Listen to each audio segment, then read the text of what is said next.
નમસ્કાર, હું અરવિંદસિંહ જાડેજા, વિપક્ષી નેતા, માંડવી તાલુકા પંચાયત. હાલે જોઈએ તો ગુજરાત સરકાર અને એનો ગૃહ ડિપાર્ટમેન્ટ સરિયામ નિષ્ફળ નીવડ્યો છે.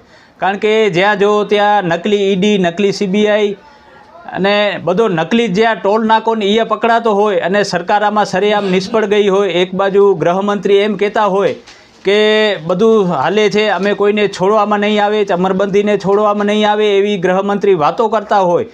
અને બીજી બાજુ એ જ ગૃહમંત્રીના હાથે અત્યારે તમે જોયો કે જે ભૂપેન્દ્ર રાણા છે એનું પણ સન્માન કરવામાં આવ્યો હતો, જેણે કરોડોનો ફુલેકો ફેરવ્યો છે. તો આ ભાજપ સરકારમાં આવા બુટલેગરો, આવા માફિયાઓ, આવા ડોનને સન્માનવામાં આવે છે અને આ બધા ક્યાંક ને ક્યાંક સત્તાપક્ષની નજીકના લોકો છે.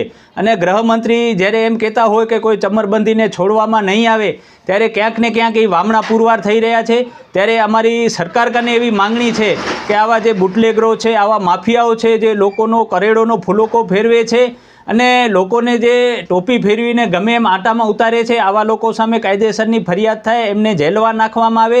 અને હાલમાં અહીંયા માંડવીમાં પણ જોયો જે રીતે ચોરી ચપાટીના બનાવ બની રહ્યા છે. એક સોસાયટીના 8 મકાનના તાળા પણ તૂટ્યા હતા.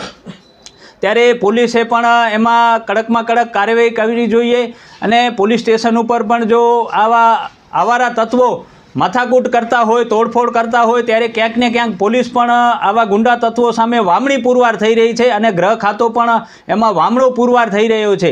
ત્યારે છેલ્લા 30 વર્ષથી ગુજરાતમાં ભારતીય જનતા પાર્ટીની સરકાર છે અને મોટી મોટી વાતો કરે છે. ત્યારે અમારી એવી માંગણી છે કે ગુજરાતમાં જે રીતે ચોરી ચપાટીના બનાવ વધી રહ્યા છે, ખાણ ખનીજમાં ચોરીના બનાવ બની રહ્યા છે, જે રીતે બધો નકલી પકડાઈ રહ્યો છે અને ગુંડાઓ બેફામ બન્યા છે, ત્યારે એની સામે કડક કાર્યવાહી કરવામાં આવે એવી અમારી માંગણી છે.